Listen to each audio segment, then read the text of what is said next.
All right, we now recall clause number 23, DCCR 1768, the state of Texas versus Christopher Keller, who's present with Mr. Burbank, his attorney, and the state's attorneys. All right. I guess going to the jury for punishment, right? We are. All right. Okay. I do have something else to put on the record. Go ahead. Chris, can you share, please? Can I have Mr. Keller's one? Raise your right hand. Look at the judge. Raise your right hand. Your other, there you go. Do you solemnly swear or affirm any statements you make during this hearing will be the truth, the whole truth, and nothing but the truth, so help you God? Yes, sir. Hold your hand. Go ahead. For the record, Go ahead. Chris, could you say your name and speak up because you got yeah, stand up. Can you say your name, please? Christopher Keller. And Mr. Keller, we're about ready to pick a jury, but I want to go over a reference to the plea offer that was made to try to settle this case. You understand that? You got to speak up. Yes, sir. Okay, you're under indictment for two causes. One is a deadly conduct, which is a third degree. One is an aggravated assault with a deadly weapon, which is a second degree. You understand that? Yes, sir. We are currently going to go on trial for the aggravated assault with a deadly weapon case. You understand that? Yes, sir. Now, prior to this, I came to you, the state made an offer to try to settle this, correct? Yes, sir. You also realize within the indictment, there is a prior felony offense, which is burglary of a habitation, which occurred back in 2020 that you were found guilty of. You understand that? Yes, sir. If you were to be found guilty on the third degree, the punishment, and they proved that it was you on the prior, the punishment is enhanced to a second degree. Hold on. This is aggravated assault with a deadly weapon. I'm going through both indictments because this was to settle the case, Judge. Okay, okay. I'm sorry. You're on the 1767. Yeah, sure. Deadly conduct. 6-7. Go ahead. You realize then that the jury could consider possible punishment anywhere from 2 to 20 years incarceration. You understand that? Yes, sir. Because of your prior to the jury, you are not eligible for probation. You understand that? Yes, So sir. you can't have probation from a jury. You understand that? The one that we're going on today, which is the aggravated assault, 6-8, that's a second degree felony. You understand that? Yes, sir. And if the jury finds that the prior is true, then punishment is enhanced from no less than 5 to a first degree felony, no less than 599 or life in the penitentiary. You understand that? Yes, sir. Again, you would not be eligible for probation. You understand that? Yes, sir. Now, in order to try to get an agreement here, the state offered 15 years in incarceration and TDC to settle this case. You understand? Yes, sir. We have talked about this, right? Hold on. To settle both cases? Settle both, just a plea on one, and to settle the plea on the aggravated assault. They will dismiss the deadly conduct,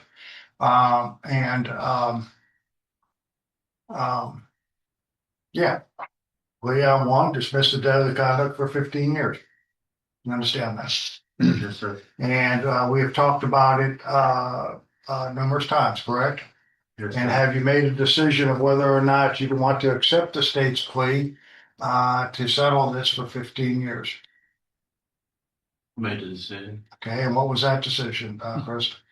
Denied it. You're going to deny it and you want a trial? Yes, sir. Okay, you've done this freely and voluntarily, this decision? Yes, sir. No one has made any threats or promises, correct? No, sir. And this decision was made based not only on the discovery that we have, but also conversations with me as your attorney. And after reflecting upon everything, you've made this this decision. Yes, sir. No questions at all. No, sir. Okay. Anything else? Y'all ready? Stay ready, Your Honor. Okay, bring the jury in. Thank you.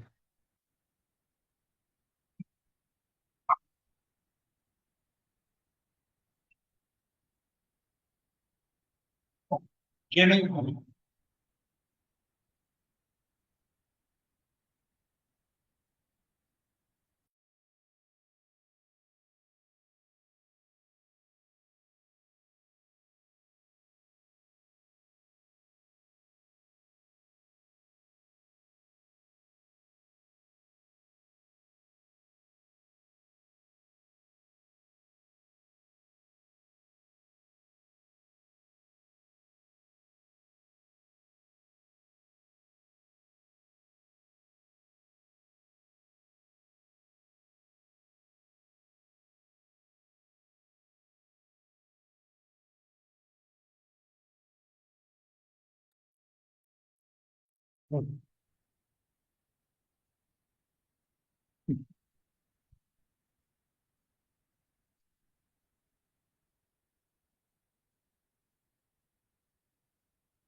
Pratt.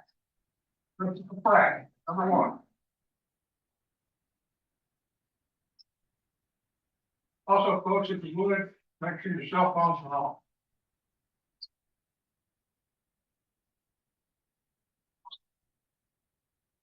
Number two is empty. Harold. Yes. Number two is empty. Yes. Number three is Maddie Young.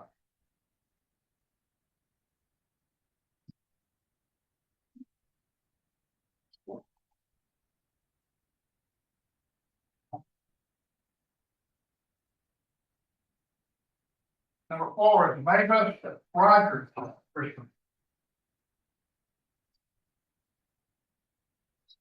Number five is Shannon Regia.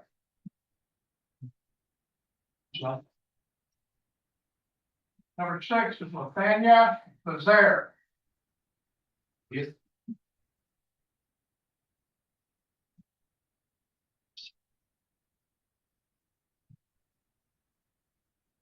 Number six is Lafania Lazaire. Lafania Lazaire.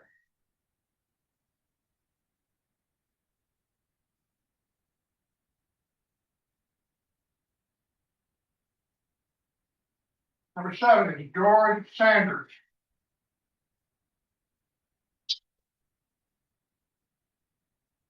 Number eight is Jeremy Dula. Number nine, Bobby McDaniel.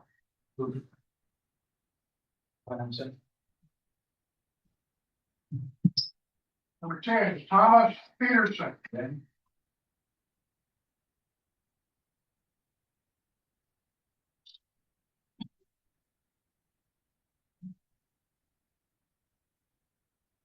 Number 11 is Paul Powell.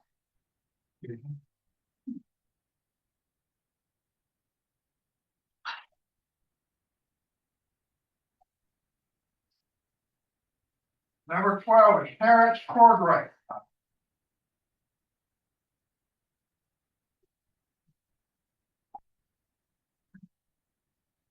Number 13 is David Blanton.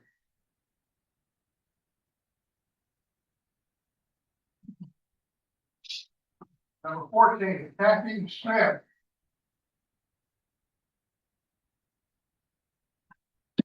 Number 15 is Carolyn Hebert. Yes. Number 16 is Wanda Jeffrey.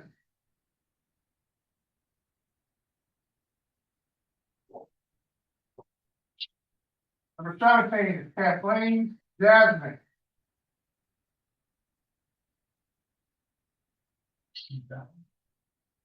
Number 18 is empty. That one.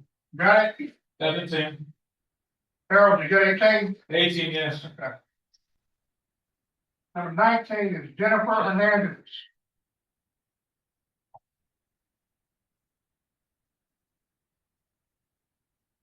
Number 20 is Sydney Minard.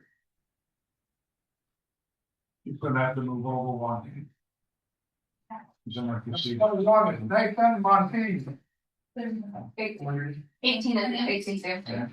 Huh? 18 is empty. Number 22 is Ryan Piper. Yeah. Okay.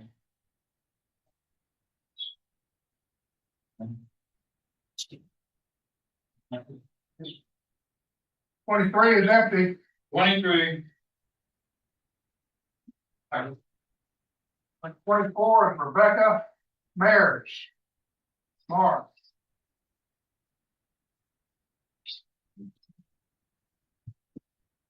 Number 25 is Jamie Cervantes.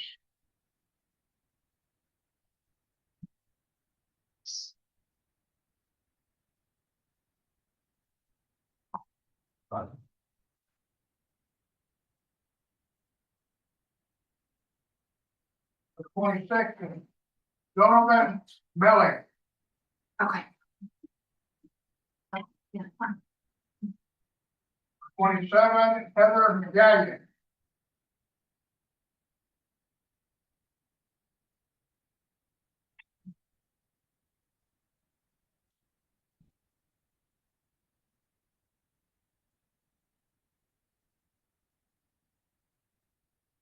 28 is Martha Chisholm.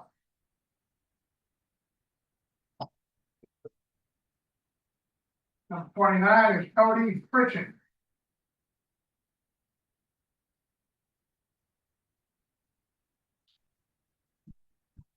30 is empty. 30.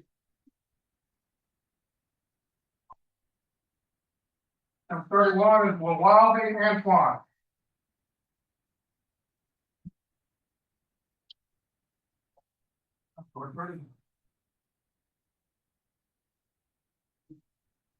32 is James Baker.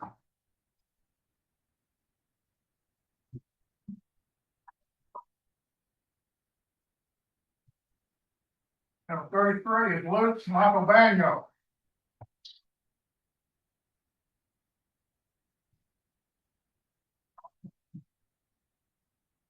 34 is Donna Gabrich. 34. 35 is Ruben Gutierrez.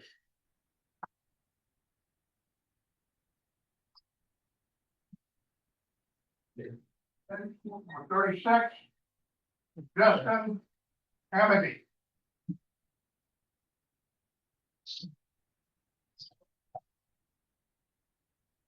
37 is Felix Castillo.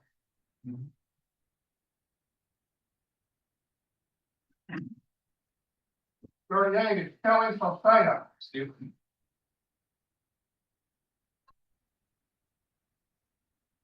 39 is Quentin Emerson.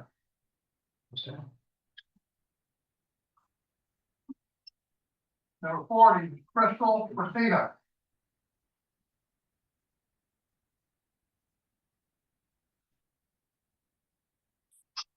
41 is Corey Wingate.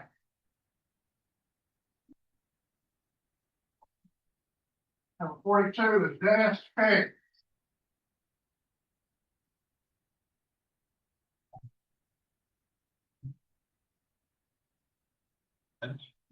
43 is empty, as well as 44. 43, 44. 45 is Ruben Escobedo. 46 is Michael Brown.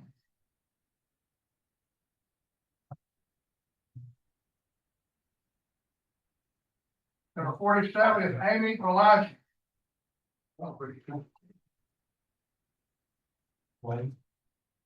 48 is Jennifer Key.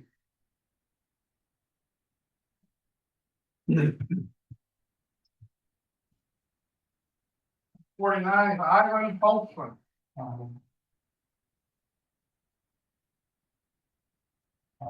50 is empty. 50. 51 is Charlotte Connor. 52 is Susan Salhasi.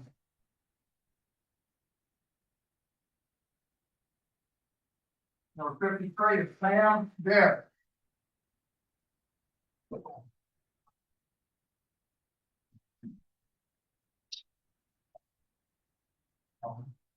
54 is empty.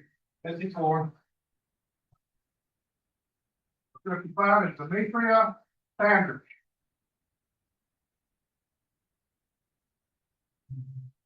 Good one, Steve.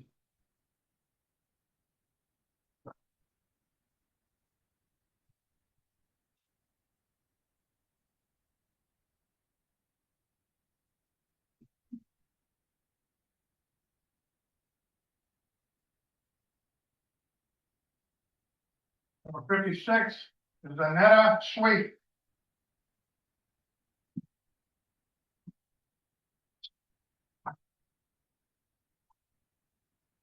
Number 57 is Jeffrey Steen.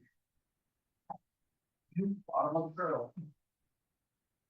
58 is Mitchell Darkins. We'll go with this is in Harry County. Okay, well, I'll take many ones.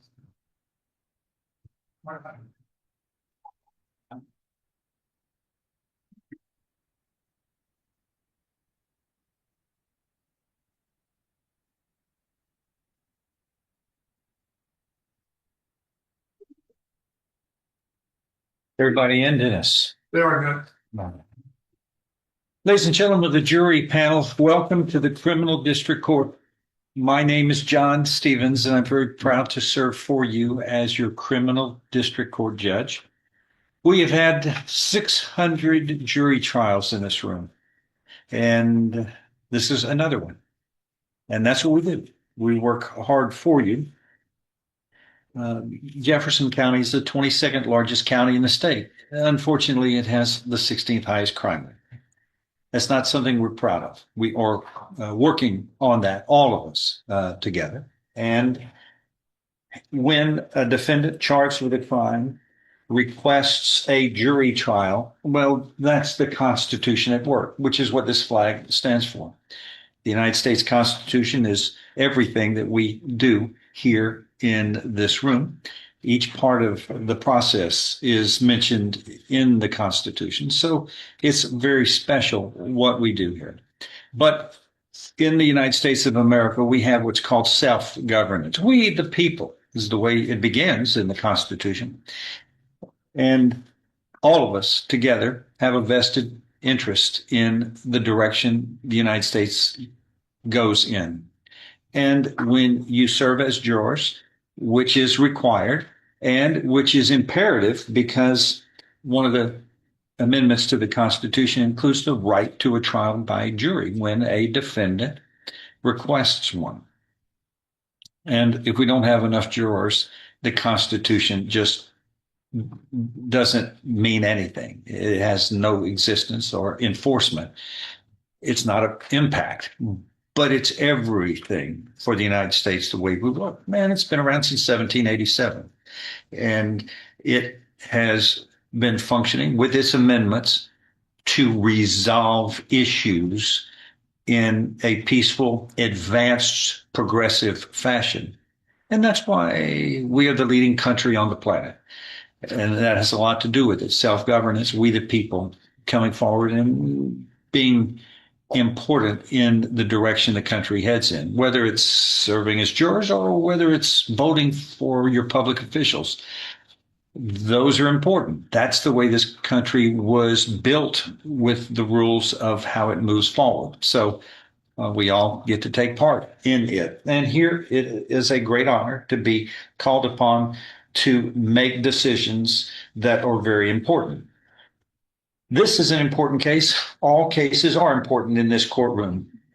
This court and the lady next door in the 252nd, we handle the most important of the criminal cases, and those are felonies. You have misdemeanors, lesser serious crimes, and then felonies.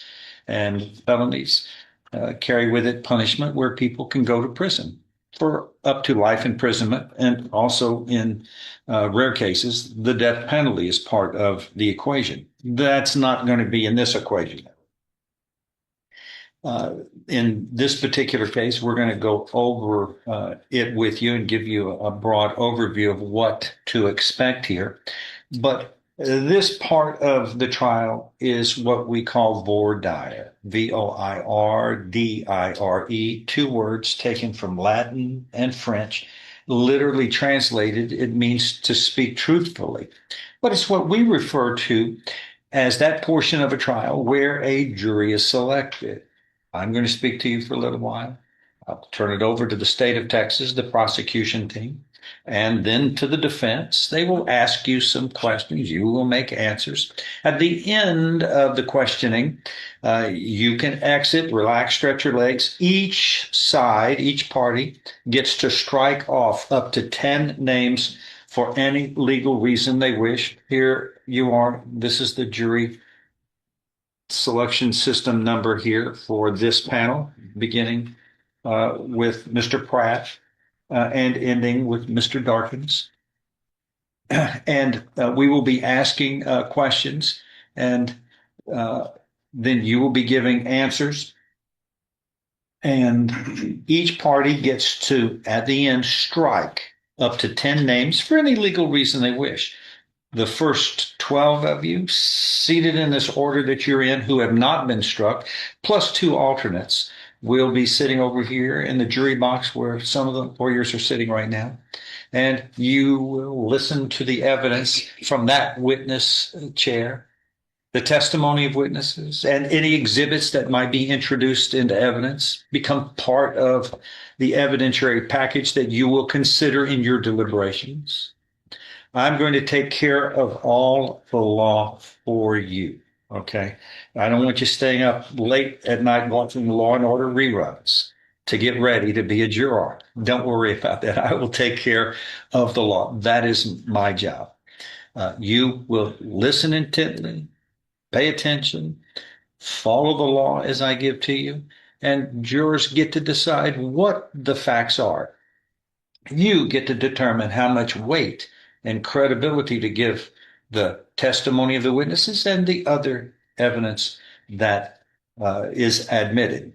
At the end of the trial, when the lawyers rest their cases, I will read to you the jury charge, which contains all of the law necessary for your deliberations. The lawyers will give their final arguments, and you will go back through that door into the deliberation room to deliberate on the verdict. And at all times, your foremost responsibility as jurors is to see that justice is done in accordance with the law I give to you and the evidence presented. That sounds pretty simple, doesn't it? But like I said, we've been doing this since 1787, and it seems to work just fine. And we're at just about jury number 600 since I've been here. So we do a lot of jury trials. Now, a couple of things we're going to be dealing with that are imperative as jurors. I'm going to be talking to you first. I'm going to ask you some questions. The lawyers may ask you questions as well when they get a chance to do the voir dire.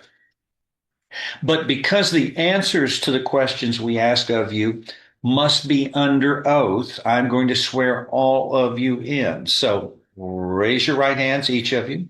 Do you and each of you solemnly swear or affirm that you will make true answers to such questions as may be asked of you by me, the court, or under my directions by the attorneys, which will touch upon your service and qualifications as jurors, so help you God?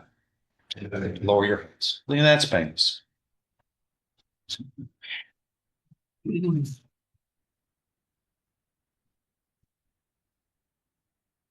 This case that is about to be tried is called the State of Texas versus Christopher Keller.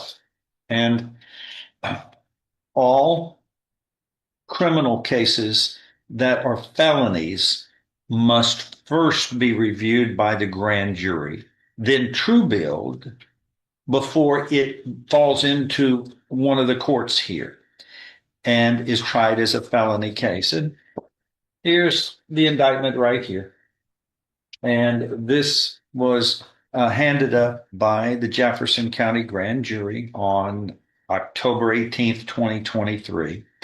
And just briefly, it states that on or about October 3rd, 2023, in Jefferson County, Texas, the defendant, Christopher Keller, also known as Christopher Michael Keller, is alleged to have intentionally, knowingly, or recklessly caused bodily injury to another person named Joseph Williams by shooting Joseph Williams with a firearm. And the defendant did then and there use or exhibit a deadly weapon, namely a firearm, during the commission of the said assault. If found guilty beyond a reasonable doubt, that constitutes the second-degree felony of aggravated assault with a deadly weapon, which carries with it up to 20 years in prison.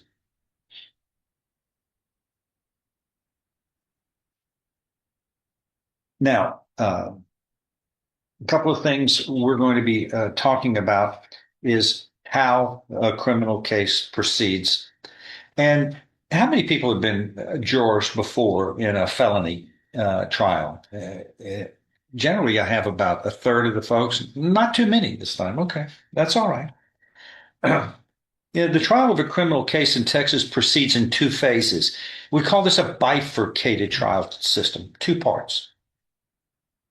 In the first phase, the jury is called upon to hear the evidence and decide only whether the defendant is guilty or not guilty of the offense. Only if the defendant is found guilty do we proceed to phase two, the punishment phase of a trial. And in the punishment phase, the defendant is entitled to choose whether the punishment will be assessed by you, the jury, or me, the judge.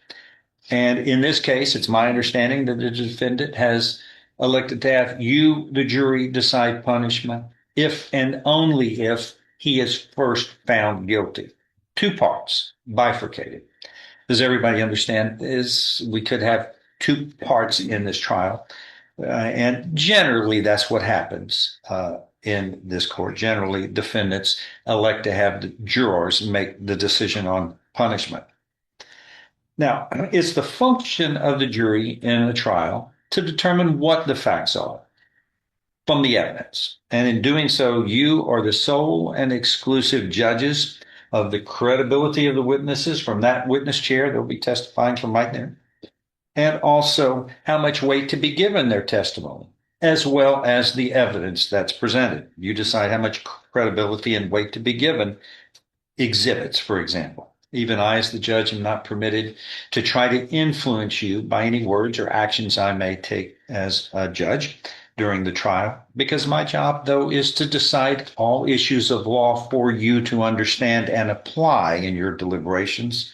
And I'm required to make sure that both sides, the state of Texas and the defense, are treated fairly and receive a fair trial. Now, a couple of principles that are always present in criminal trials. And those of you who've been a juror in criminal cases probably remember this. The burden of proof in all criminal cases rests with the accusing authority, the state of Texas. And it never shifts to a defendant. So this indictment, which alleges serious offense of the second-degree felony of aggravated assault with the use of a deadly weapon, the defense is never required under the law to prove their innocence. And that's why the state goes first. They will present witnesses and they will ask questions of the witnesses. When they are through, the defense gets to cross-examine witnesses. And at some point in time, both parties will rest the presentation of the cases. And when that happens, then I'll provide to you the jury charge. The lawyers will make final arguments, and then you'll go back to deliberate on a verdict. If you find the defendant guilty, then we come back. Evidence is presented by both sides if they wish on the issue of punishment. I will give to you a second jury charge, which is always shorter than the first guilt or innocence phase, for punishment. And the lawyers will have a chance to make further final arguments on punishment. And then you go back together and deliberate on a verdict for punishment. That's the plan that can occur in every criminal case here. Now, you've probably heard this before, and this is very important because most of the law that is applied in the United States of America is based upon historical tradition, things that have worked in the past that apply to governments of self-governing. not dictatorships, but we the people type of governments. So you probably heard this. All persons are presumed innocent, and what's next?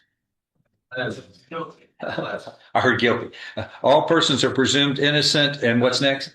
Less proving them. Who said unless? Who said until? Who do y'all think? Which y'all?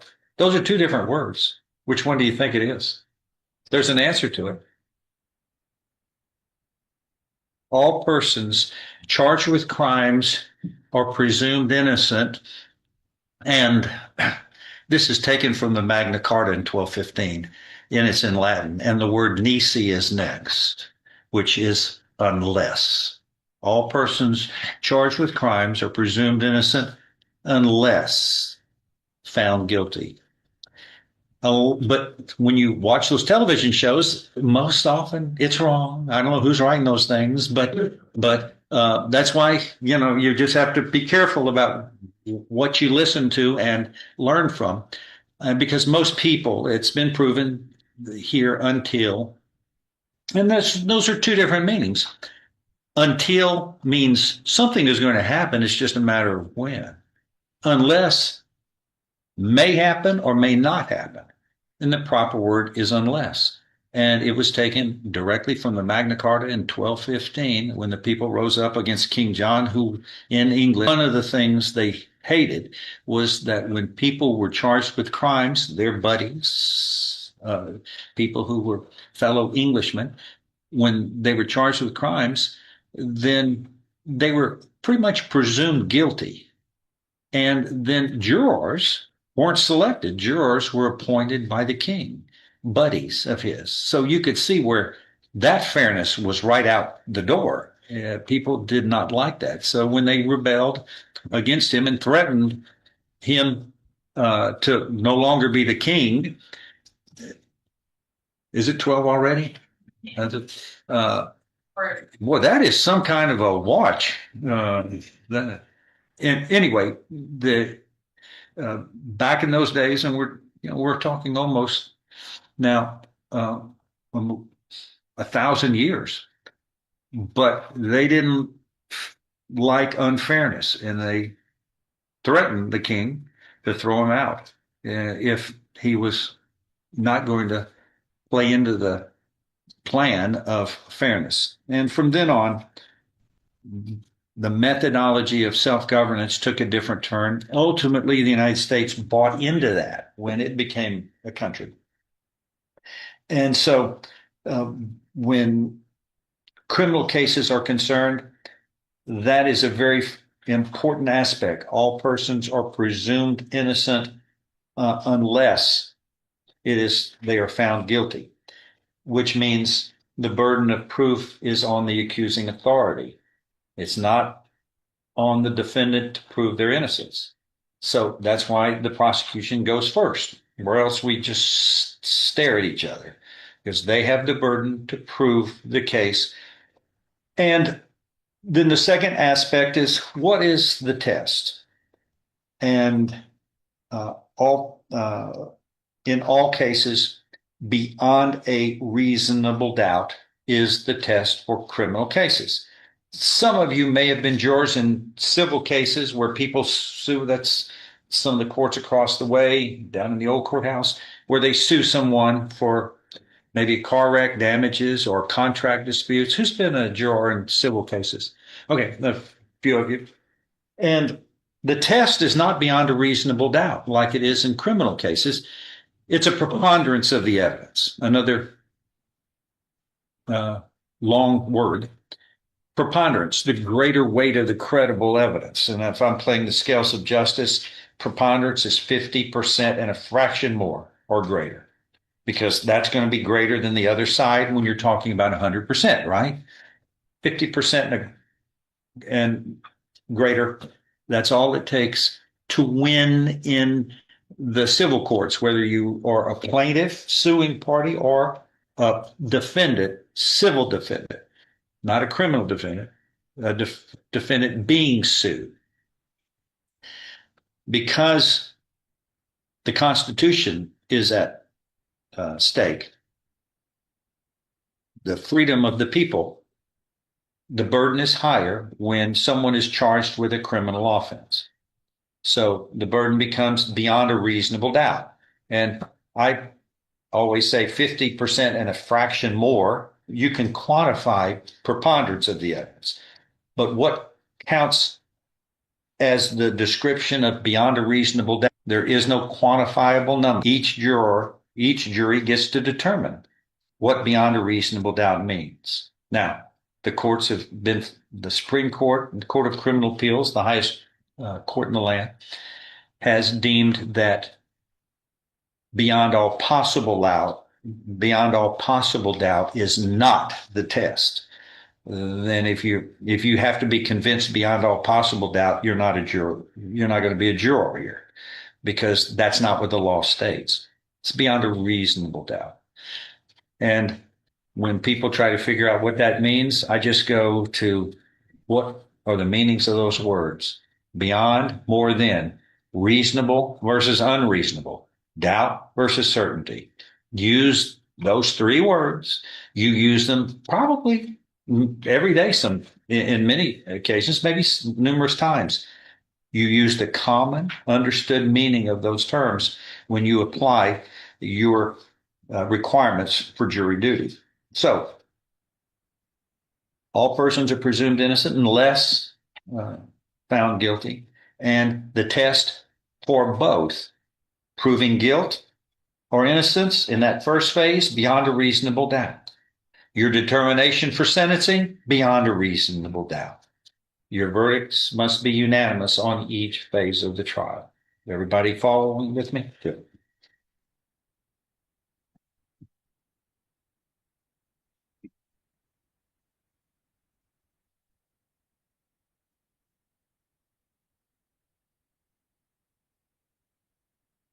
Has anybody been a grand juror? Anybody been grand juror? Okay, who? Let's see. Start calling on some names here. Are you Miss Joffrey? Hebert. Carolyn Hebert? Miss Joffrey's over there, right? Okay. When were you a grand juror? 2005, I believe. It's been a long time. Okay, that's before I was born. Okay. So you know what it's like there. Grand jurors work for 6 months here. I picked the grand jury in the first 6 months for the first 6 months of the year, and she picks the grand jury for the second. Judge West next door. And grand jurors listen to cases and they vote in private, and it takes a certain number of the grand jurors to vote in favor of a true bill before it is printed up as an indictment. The fact that someone has been indicted for an offense does not necessarily mean they are guilty of a crime, because the test is different. The test that's used in grand jurors, they have to determine probable cause, which is what it takes for a police officer to make an arrest. Is there probable cause to believe a crime was committed, and did a particular person probably commit it? That's the two parts of that test. That's what it takes to bring about a true bill indictment, which is not beyond a reasonable doubt. That's less than what it takes for a conviction at trial. And that's what grand jurors vote on. And they screen out cases that don't need to move forward because there's not sufficient evidence. But you may think, well, a grand jury reviewed it and they voted for a true bill. Why are we duplicating their work? You're not, because your test is a higher burden to review over. It takes more proof to find somebody guilty rather than to charge them with a crime. Does everybody understand that? So grand juries are very important in screening out cases that don't really need to move forward. people always like to ask, too, they're wondering about how long does this take? Most cases in this court uh, take 3 to 4 days, sometimes 5. Sometimes they can be longer, but most cases in this court are 3 or 4 days. So those of you who are worried about uh, missing Christmas, buying Christmas gifts or something, don't worry about it. We're hoping this should be taken care of by this week.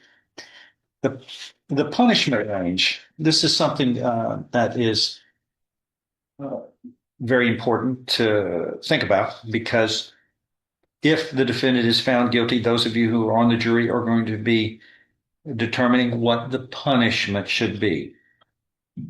Aggravated assault is a second degree felony, and someone who commits aggravated assault faces no less than 2 nor more than 20 years confinement in prison and a fine up to $10,000 if convicted. In every case, and I was a Boy Scout and Eagle Scout, and be prepared was our motto. So that's a good motto because I use it to this day constantly. I find it to be important to be prepared. And jurors should be as well. Sentencing punishment is based upon 2 factors, and that is criminal history, if any, and the circumstances of the crime. Those are the 2 basic parts. And we're going to be Boy Scouts here because I'm going to wait and see what the evidence is. Just like you, a lot of times I don't know where what the evidence is going to be. I'm listening to it the first time, just like you.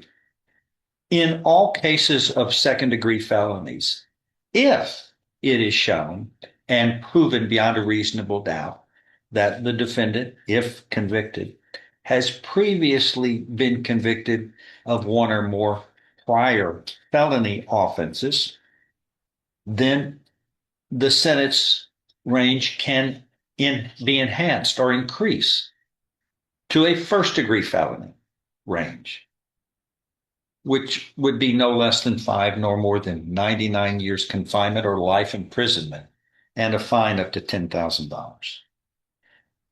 Sometimes evidence shows not 1, but 2 prior convictions or more. And if they are in a sequence, that is, if someone was previously committed a crime and was convicted, thereafter commits another crime and was convicted, thereafter commits a third crime and was convicted. We call that habitual felon status, where somebody's punishment would then be enhanced to no less than 25 years, up to 99 years confined in prison or life imprisonment. So you see the way the law works. Prior convictions cost more to a defendant. Now, I, like you, am going to wait and see. I don't know. It's like a box of chocolates. You don't know what you're going to get. But we're going to be prepared. In all cases, we talk about this. I've talked to you what the potential punishment range is in all cases. And actually, there's even different in capital murder cases. We're not even speaking about that because that's not applicable in this case. Capital, where death penalty would be used. I was one of the prosecutors in the James Byrd murder trials when I was a United States attorney. And the 4 of us, the 2, Jasper, the district attorney and his assistant, and myself and one of my assistants, tried the first 2 who received the death penalty for a terrible, terrible thing. Killing someone simply because of their race, which is intolerable, will not be allowed, and certainly wasn't going to be on our watch. And those 2 have been the death penalty has occurred and they lost their lives. But worst of all, James Byrd did. And a man who was a very good, decent man who didn't deserve that. It's all about fairness. Cases that come into this court, we're talking about when the scales of justice have been tipped, they need to be fixed back into equality equation. And the scales of justice were tipped terribly. This all cases are serious that come into this court because we're talking about, if not the death penalty, it's freedom, which is part of the equation in the Constitution. And possible that someone could be looking at up to life imprisonment. Now, I'm not going to ask you during voir dire, what do you think somebody ought to receive who's charged with this crime? That's not fair. And there's really not, it's not proper to even answer that because you're not supposed to even answer it until all the evidence is presented, all the law is presented for you under the jury charge, and you go back together and then work on a unanimous decision.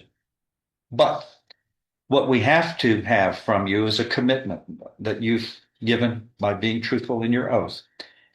Can all of you consider the evidence fully and fairly and attempt to reach a unanimous decision and determine strive your best to determine a verdict on guilt or innocence and using that test beyond a reasonable doubt. And if found guilty, going to the second phase, can all of you be fair and consider all the evidence presented to you and the law given to you and make a fair decision on punishment if we get to that? All of you promise you will strive to do that, so help you God. Good, all of you. Any problems? Does anybody feel like they're not able to make strive to make a fair decision based upon the law and the evidence? Okay, thank you very much. All is well. And on the punishment, you'll want to consider the full range, whatever it may be, based upon the evidence, whether it's second-degree felony, first-degree felony, whatever that is. I will make sure you know fully what that range is. You will consider the low end all the way up to the high end. And within that range, you decide what is proper and fair based upon the law, okay, and the evidence.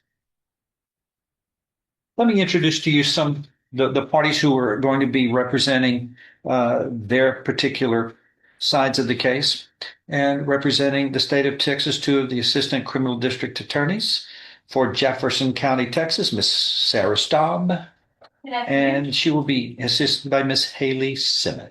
Good afternoon. The defendant is Christopher Keller, and the indictment says also known as Christopher Michael Keller. He is represented by his attorney, Mr. Thomas Burbank. Good afternoon, ladies and gentlemen. Do any of you know the defendant or the attorneys? We come up for a second. Do any of you know the defendant or the attorneys? No? No? Okay. Hold that thought. Come on up. Hold on. Stand by, everybody.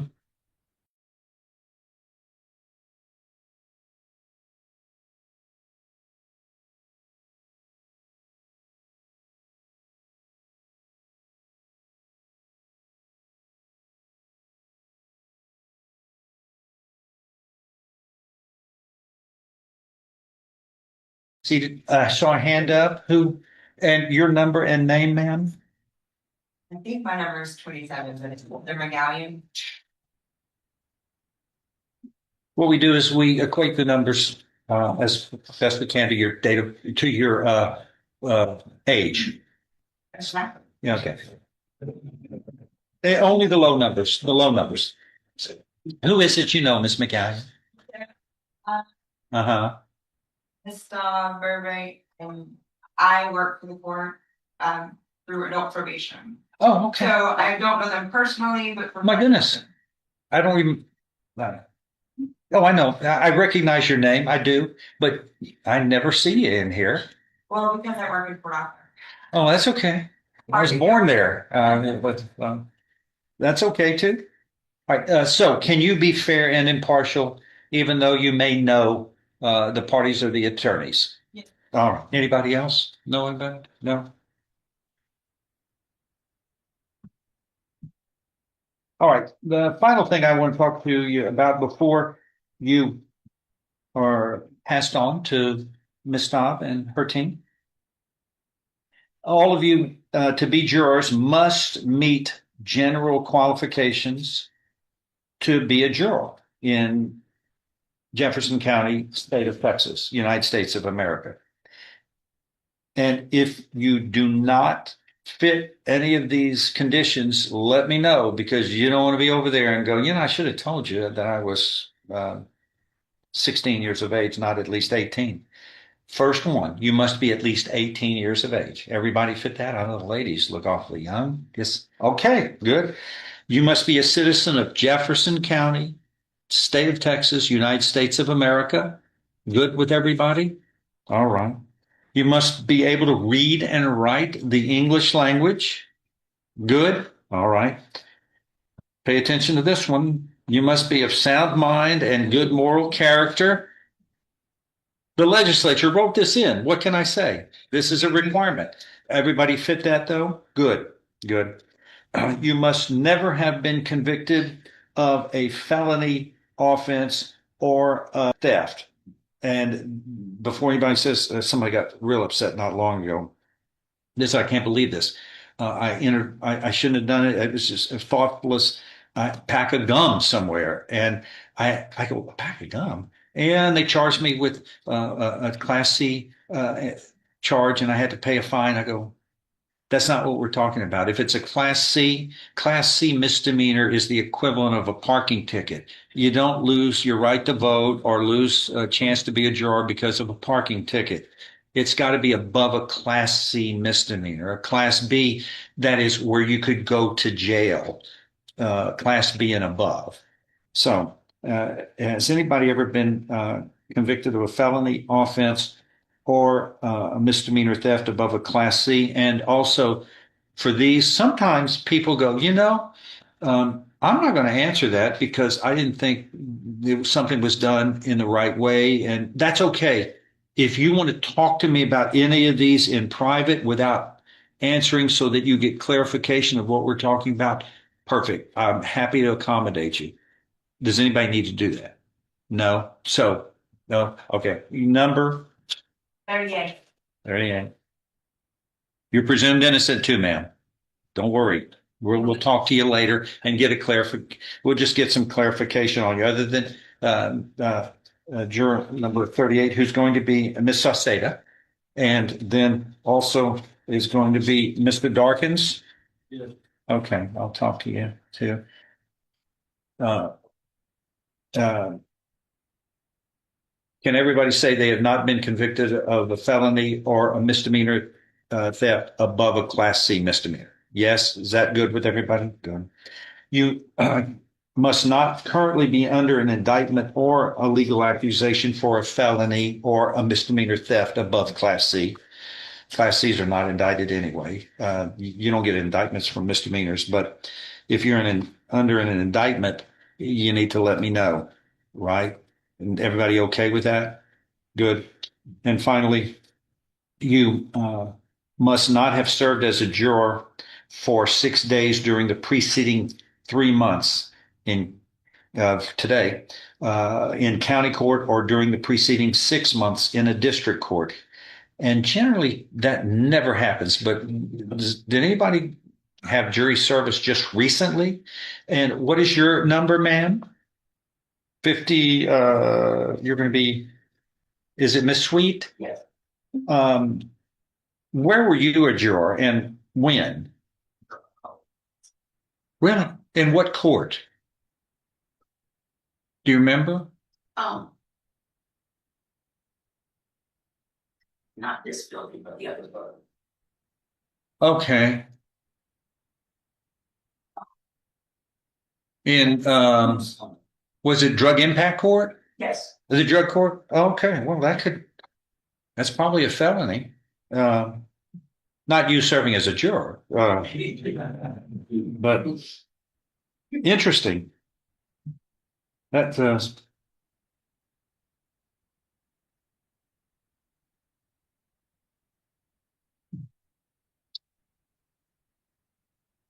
how long were you, in that court? Was it just a few days? It was 3 or 4? Okay, it says not have served as a juror for 6 days during the preceding 3 months in county court or during the preceding 6 months. So as long as it's less than 6 days, you're okay. So is that okay? You're pretty certain? Oh, thank you.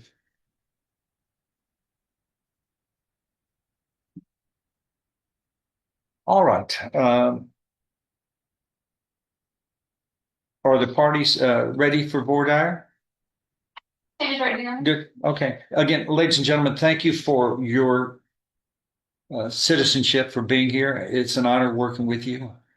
And may God continue to bless Jefferson County and her citizens. And now I'm going to turn the voir dire over to the state of Texas and then to the defense. Ms. Staub, when you're ready. Thank you. Thank you, Your Honor.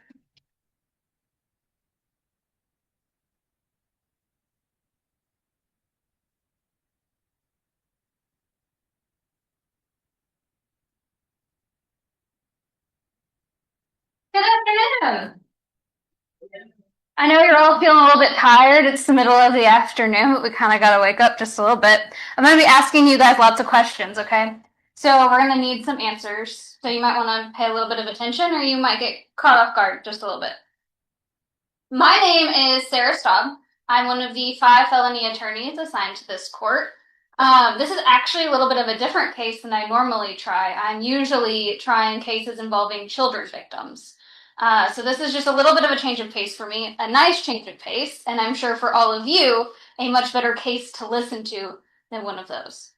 This is an aggravated assault with a deadly weapon. So the first thing you have to look at with an aggravated assault is an assault, right? Because it's just kind of an assault with a different element. An assault under the Texas Penal Code is when a person commits an offense intentionally or knowingly or recklessly causes bodily injury to another, including the person's spouse. So what that means, bodily injury, right? Who knows what bodily injury is? Or thinks they know? Juror number 1, what do you think bodily injury is? Any physical harm. Any physical harm? Anyone else think anything different than that? Require medical care. Require medical care? Mhm. So You're going to be surprised at this definition. bodily injury is just anything that causes pain, right? So you might not need medical care for something that just causes pain, right? Like someone could scratch you, and that's bodily injury, and that's an assault. So this kind of an assault where it just causes pain, that's going to be a Class B or a Class A assault, depending on who was assaulted. Okay. So, culpable mental states. For assault, you can do it intentionally, knowingly, or recklessly. Those are 3 different mental states that we have in the state of Texas. Well, there's a 4th one. Negligently Right. is the 4th, but it's hardly ever part of the penal code. It's generally used for purposes of civil disputes when people sue others. Go ahead. So Intentionally, knowingly, or recklessly. Intentionally is the one where you're most acting intentionally, right? You're trying to actually cause the result. A person acts intentionally or with intent with respect to the nature of his conduct, which will result of his conduct when it is his conscious objective or desire to engage in the conduct or cause the result, right? So that's, I know that if I do A, I'm causing B, and that is exactly what I want to do, right? So I'm hitting this person because I want to, right? Intentionally. Knowingly. A person acts knowingly or with knowledge with respect to the nature of his conduct or the circumstances surrounding his conduct when he is aware of the nature of his conduct or that the circumstances exist. So this one's a little bit more complicated, right? It's a lot of words to say I'm acting with knowledge if I know that if I do something, it will cause that result, right? Not necessarily that it's my objective, right? Like, I may not want to hit this person, but I know if I'm like flailing my arms around, I'm probably going to hit someone, right? It's knowledge. Recklessly. A person acts recklessly or is reckless with respect to circumstances surrounding his conduct or the result of his conduct when he is aware, but consciously disregards the substantial and unjustifiable risk that the circumstances exist or the result will occur. Okay, so this is more, it was an accident, right? Less, I had knowledge that this might happen, less, this was my intent, this was my objective. We see recklessly a lot in cases where someone maybe has a gun out and accidentally shoots it, right? That might be reckless. You're pulling out a weapon. You know that the weapon could go off. You know that something might happen. And you're disregarding that danger. Does anyone have any questions about these three mental states?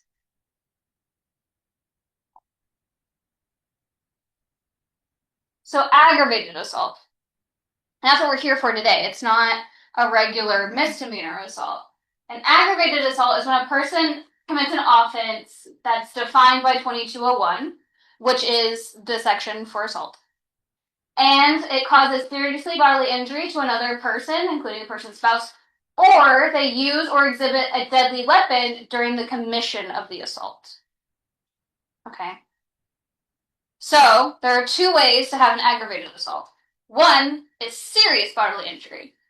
So if bodily injury is just causing pain, what do you think serious bodily injury is?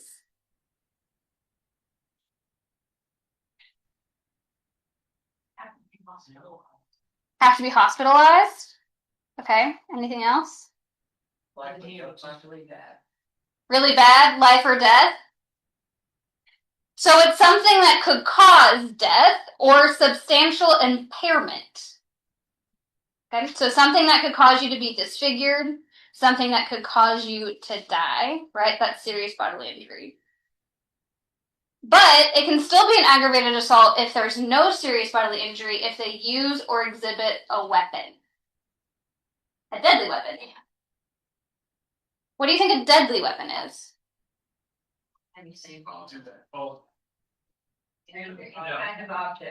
Any kind of object, just something that can cause death, right? So you're easier to prove deadly weapons, right? Like a gun, a knife, right? But anything could be, if it's used in a certain way, could cause death, right? We've had lots of different ones. We'll just focus on knife or gun since our indictment is gun, right? Yes, deadly weapon means a firearm or anything manifestly designed, made, or adapted for the purpose of inflicting death or serious bodily injury, or B, anything that in the manner of the use or intended use is capable of causing death or serious bodily injury. Okay. So, pretty serious crime, right? Alright, who here has watched Law & Order and CSI? I expected way more hints than that. I watched them. I love those shows. Those shows are what made me become an attorney. Who thinks that they're accurate? I'm glad that none of you raised your hand. They're not, right? Usually those shows, they give you all kinds of evidence, right? You've got DNA, fingerprints, trace amounts of whatever they find, right? Like they have everything. Who thinks that I'm going to have everything in this case? Oh, you're right, I won't. I might have a lot of those things. We get DNA a lot in our child sex cases. Not a lot, but more often. Or murder cases. Things like that. Generally, assault cases, you're not going to have DNA, right? You may have fingerprints, you might not have fingerprints. It kind of just depends what we can find. Fingerprints are actually not as easy to lift as they would lead you to believe in those shows, right? It's a little bit more difficult. But what kind of evidence do you think you might see in an aggravated assault case? A witness? I would hope that there's a witness. The weapon. Video. That's very common. Testimony from the victim, right? That goes with witness. Anything else? You pretty much covered it. Photos, medical records, maybe, if there's like a serious injury. Video, weapon, testimony. Who thinks that someone who's committing a crime is going to do it somewhere where it can be videoed? Well, I don't see any hands, so I'm thinking you all know that probably not, right? Who gets to decide where the crime happens? Right, the person that's going to commit it. So, how much evidence are they going to leave if they can control it? Right. They don't want to be caught, right? If you were committing a crime, would you want to be caught? No. Who here speeds? I certainly speed. I speed so fast. When you see a cop coming, what do? You put on your brakes, right? You don't want to get caught. No one wants a ticket, right? So if you're committing a bigger crime than that, you're probably also trying to hide all of the evidence, trying to make sure you don't get caught, right? So having said that, you try to get rid of evidence. Do you think that we always find the weapon? No. If you have a gun and you commit an aggravated assault, what do you think you would do with the gun? Did you say put it in the natures? Not a bad one. All the canals we have around town also get weapons thrown into them. Right, you're gonna get rid of it. Yeah. So we may have a weapon, we may not have a weapon. It just kind of depends on the case. Okay. So, but a witness probably knows what weapon was used, right? They might not, but they might, right? If they were shot at, probably know it was a gun, right? If you were stabbed, you probably know it was a knife, right? If there was a weapon used, do you think that there would be bullet casings found? Maybe. You're more likely to pick up all of your casings on your way out, right? So you're probably more likely to have that than the actual weapon. Uncooperative witness. Not all of our witnesses are the most cooperative. Why might a witness not be cooperative? Fear, right? If someone's committed an aggravated assault against you, you might be in fear of them. Any other reasons? I missed both of those things. I'm so sorry. You know them, right? It might be a family member, right? It could be a friend, right? If a family member or a friend were to assault you, some people may not want to prosecute, right? They may not want that person to get into trouble, right? Any other reasons you think the person might be uncooperative? Could be gang related, right? They could also think that they're going to get in trouble, right? They just don't want to get involved, right? That usually happens with fear too, right? It's if I get involved, if I come testify, these group of people are going to come after me, and I don't want to get involved. I didn't see nothing. I wasn't there, right? So there's lots of reasons that a witness might be uncooperative. All right. Last thing. Well, second to last thing. Beyond a reasonable doubt. Juror number 3, Maddie Young. How would you define beyond a reasonable doubt? No doubt. No doubt? You want to put a number on it? 1 out of 0 to 100? Leaning closer to, I don't know, maybe closer to 100. Closer to 100? Juror number 4, Miss Rogers. How would you describe beyond a reasonable doubt? Same thing she said. Okay, we're just gonna copy. Juror number 5, Miss Phrygia. Version, Okay. How would you describe it? that no reasonable person can see it otherwise. No reasonable person could see it otherwise. I want to tell you that all 3 of you are not wrong. The Texas legislature has decided that all of you who get chosen for the jury get to determine the definition for yourself. I can tell you it's not beyond all doubt, and it's not 100%. Okay? If you had no doubt at all that anything had happened and you were 100% sure, where do you think you would be?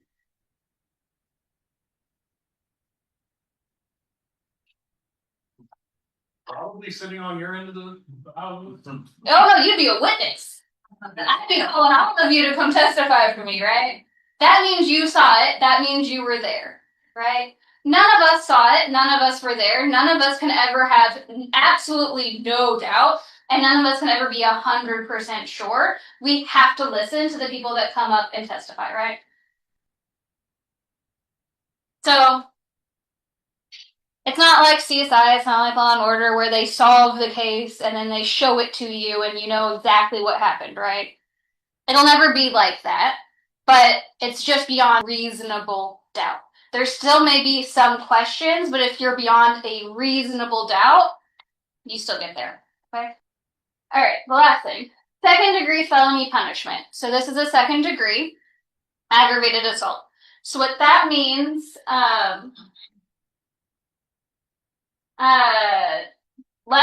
no more than 20 years or less than 2 years in prison for a 2nd degree felony. That's all 2nd degree felonies in the state of Texas. Is there anyone here who could not follow that range of punishment? No? That make that easier? So there are some ways that a 2nd degree felony can be enhanced to a 1st degree felony. So if this was enhanced to a 1st degree felony, the term of imprisonment would be not more than 99 years or life or less than 5 years. So that's quite a significantly larger range of punishment than that 2nd degree felony. Is there anyone here who could not follow a 1st degree range of punishment?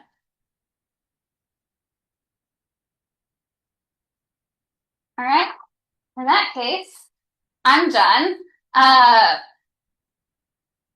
I suspect that this case will be finished either Wednesday or Thursday. Is there anyone who has any time commitments that would make it to where they could not serve on this jury? Juror number, are you 42? Okay. We'll bring you up at the end, okay? Juror number 31? Okay, anyone else? All right, in that case, I'm finished. Thank you so much for listening. Mr. Burbank. I am Okay, first report out. Hey, please, counselors. Again, as the court said, my name's Tom Burbank. Thank you all for coming this afternoon. One of the things I noticed, when the judge was talking to you and the state was talking, is that a lot of you didn't answer or didn't say anything. I will tell you that the people who are here that have, been on jurors before, the fastest way to get on a jury is not to say anything, because we don't know anything about you and we don't write anything down. And so when we pick the 10 or the 12 that are left, it's the ones that don't say anything and probably get on, and that's your fault. Okay. He doesn't intend to talk you out of jury duty.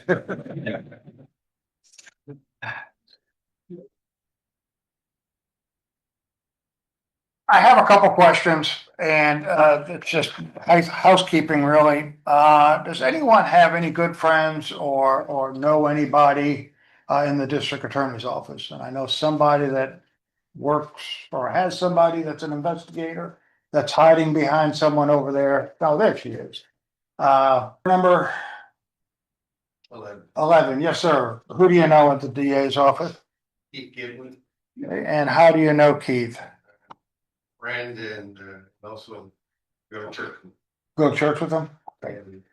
Anything about that that would cause you any concern about being fair and unbiased and you're not gonna say because I know you, I did good. You'll be fair, right? Sure, okay, good enough. Anybody else? Jared,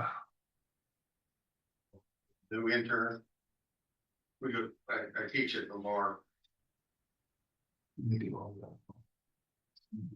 anything about that, no. Thank you, sir. The juror sitting right back there. Yes, sir. The one you just looked back. You raise your hand?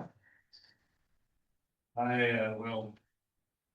Keith Giblin's. Yes, he is my father's, Funeral? Okay. And you're juror number 26. 26? Okay. Same question. Very good. Thank you. And I had another hand. Back there. Yes, ma'am, you are Miss.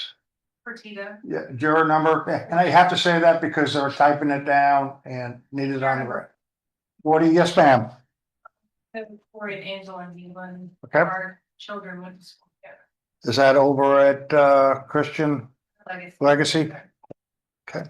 How long you been at Legacy? I've been there this is my 12th. What grade? I teach first grade.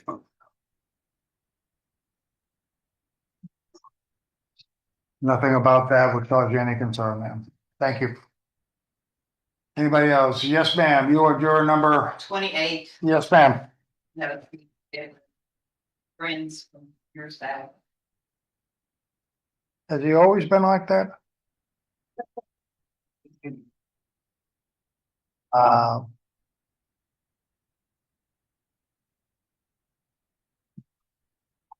Same question, ma'am. You don't have any concern. Thank you. Anybody else that side? Very good. This incident happened in Port Arthur in 2023. The question I have is I anticipate that there will be law enforcement police officers from Port Arthur PD. Does anyone have any friends or good friends or relatives that work for Port Arthur PD? I know a couple are through probation, right? Okay. Anything? Let me ask you, you work for probation in Port Arthur. And you deal with a lot of people. You deal with a lot of people in this arena, right? Can be fair and impartial At least they are doing every day. every day. And what do you actually look in? I mean, when you have to do, you don't do pre-sentence reports, do you? No, sir. Okay. You monitor them, right? I'm the supervisor there, so yes, I monitor, but I also prepare hearing documents that would be submitted to the court, memos, things like that. And so you get to see a lot of people and a lot of things that happen. Sure. Pretty bad sometimes, isn't it? Yes, sir.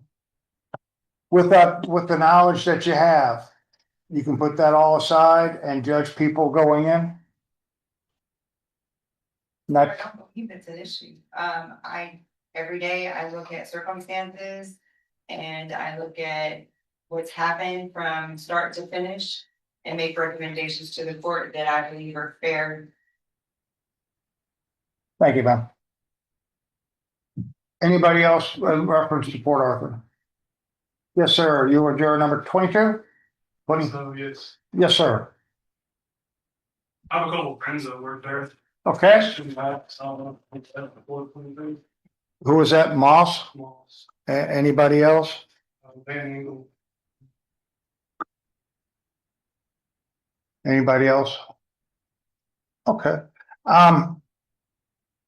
You'll judge people the way they are. I mean, everybody that takes a stand, you get to judge the credibility. But you'll listen to what they have to say.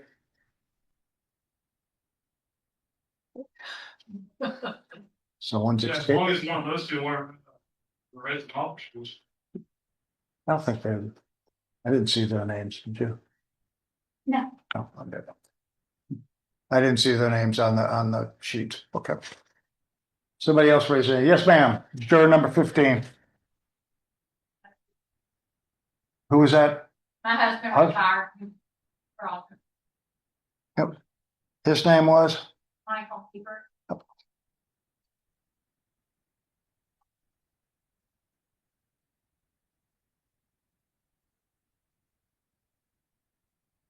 Can you be fair and impartial? He was there for a while, wasn't he? War stories? War stories, what went on, what didn't go on, it's all part of being associated, coming home, stuff like that. You can be fair and impartial. Thank you. Anyone else? Anyone knows Judge Stevens?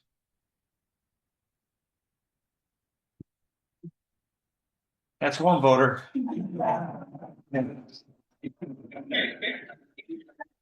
I don't know what to say after that. Anyone else? I'm not trying to ignore you. I know why.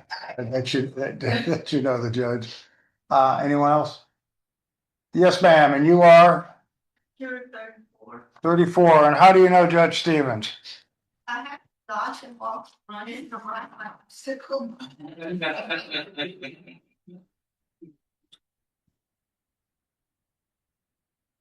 Does he run fast?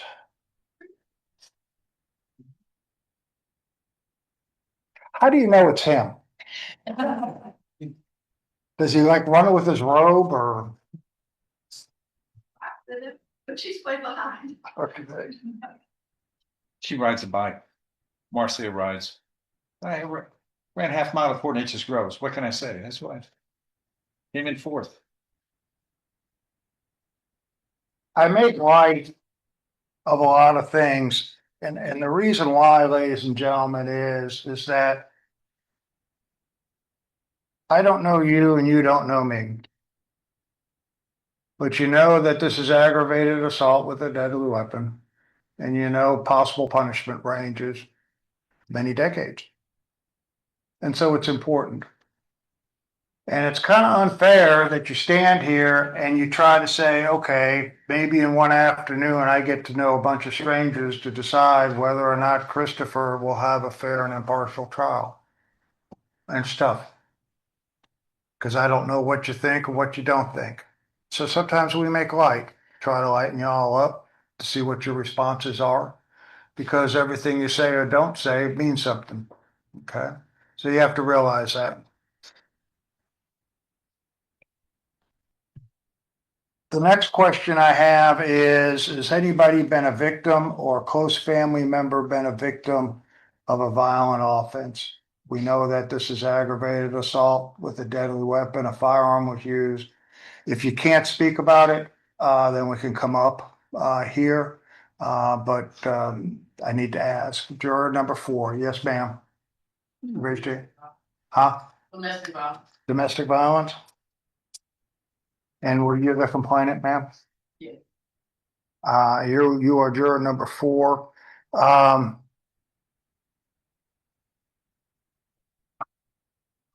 Was there a firearm used? Hold and threatened? Maybe kind of tough. Do you think you could be fair and impartial? Okay, thank you, ma'am. Going down, you were juror number Number 9. 9. Yes, sir. My mother was the victim of carjacking in the gas station. Is she okay? She's okay. Did they find who did it? I believe so. The car was crashed not far afterwards. I don't remember what happened, and I just know that we both. You just never know, do you? Question I ask everybody else. You put it aside and listen to this. They did do it. Thank you. Anybody else first row? Yes, sir. Domestic violence on my mom and then sexual assault on my daughter. Okay. Was a firearm used? Nope. And you were juror number 11? And that makes it. And your mom, what was that with your mom? And domestic violence. Domestic violence? Several times. Was there a weapon involved in it? Just, okay. Thanks, sir. Rest of the first row? Second row, yes, sir. Juror number? 25. Yes, sir. Now you have shot feeling. Was it, here, in Jefferson County? Yes. Okay. When was that? Roughly In here. 10 years ago? Anything about that might cause you any concerns or? Okay. Thanks, sir. Second row, yes, ma'am. You are juror number 16? 15. No, not 15. 17. How about 17? We're both wrong. 17. Yes, ma'am. Okay.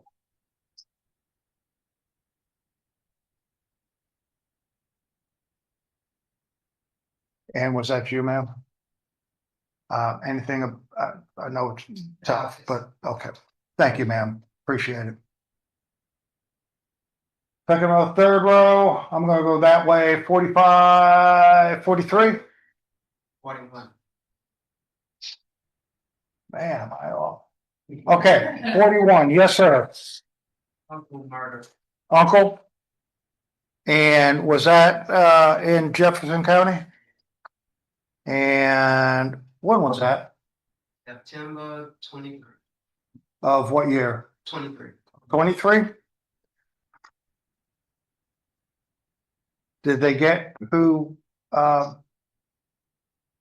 was it just one person or just one? What was the name of the person? Tracy Samuel. Samuel? Yes. That because you took an oath to be here and speak truthfully right now during voir dire. And then based on that, you would go 12 would go back there and make a decision. Okay, fair enough? It is safe to say that Mr. Keller and the state did not come up with an agreement, right? Because if we came up with an agreement, y'all would be doing something, and certainly would I. Okay? So we're asking you, ladies and gentlemen, to decide whether or not on October 3rd of 2023, Christopher committed the offense of aggravated assault with a deadly weapon. State has the burden of proof to prove beyond reasonable doubt, using your reason and common sense. Fair enough? That you, regardless of whatever your verdict is, but when you walk out that door, you feel good with what you did. Okay? Because we can't come to an agreement. And that's what we're asking for. All right? Let's put it on the table as much as we can. And let you all decide. You are the judges of the credibility and what the witnesses say, what their motives may be behind it, and to judge them, as I said, through their credibility. And that's probably about all I have to say. I ask you, and can everyone give 150% over the next couple of days? This isn't going to be a long trial. Okay. We've had a couple that have gone a week or so or more. It's not. It should be a day or two. Yep. Not long at all, but it's extremely important on that. So everyone can give me 150%, right? I'm going to hold you to it. The other thing is that during this trial, and as people know, if you've been around here, I usually object, and sometimes the state will object, and I will object to them or to the judge. That's the only way I can protect the record. That's the only way I think I can protect my client, Mr. Keller. Okay? Hold that against me, because you may shake your head, say, why is he objecting? Why is this and that? And you may not be able to, well, I know I'm not going to be able to tell you why I did it. I will tell you is, and a lot of times most people after the service want to get out of here and be done with it. But if you have questions, I will be more than happy to answer any of your questions, whether it's guilty or not guilty. Fair enough? I'd ask you too, while you are listening to the guilt innocence, if we reach the penal punishment stage, I ask you then to take into consideration everything that you've heard in order to come to a decision of what might be a just punishment. Not saying you're gonna get there, but that you take into consider everything. I always call it the totality of the circumstances, but I was told in my last trial that wasn't an element of the offense, the totality of the circumstances, and it's not an element. But when you take each element and you decide whether or not someone did something knowingly or intentionally or recklessly, don't you want to know all the facts that you can, everything surrounding what might have happened back in October 23 to make a decision? Especially when you know you have a person possibly that was shot and a person that's being accused of it. That's the reason why I say totality of the circumstances. Okay. Any questions? Anybody that says I can't be fair and impartial? Anyone that can't be here the next couple of days? I'm gonna hold you all to it. This is the only system in the world that allows really its people to judge whether or not someone is guilty or not guilty and to assess punishment. There are some countries that allow sometimes the guilt or innocence, but the punishment up to the court. But you, ladies and gentlemen, get to do that. And I believe in the system. I've been doing this a long time. And Mr. Keller is asking you to do your job. Fair enough? This is one of the shortest 4 hours in this court that I've had in many, many months. I look forward to trying this case, ladies and gentlemen. And I thank you all for your time. Thank you. And we're going to need to speak to a few folks, and I'm going to ask in this order if you would be so kind to stay outside. We'll bring you in one at a time.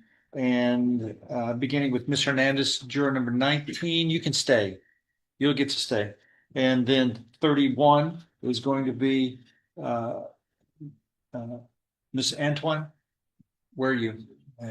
Okay, you'll be the first one we'll talk to if you wait outside, and you'll come in after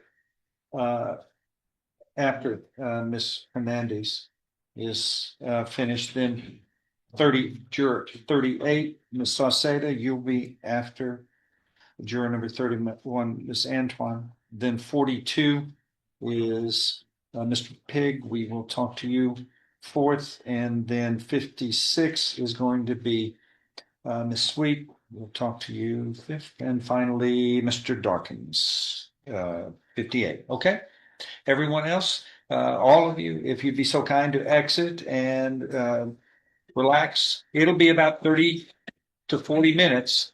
Relax, stretch your legs, and then we'll bring you in to tell you who's going to be the jurors for the trial. Thank you.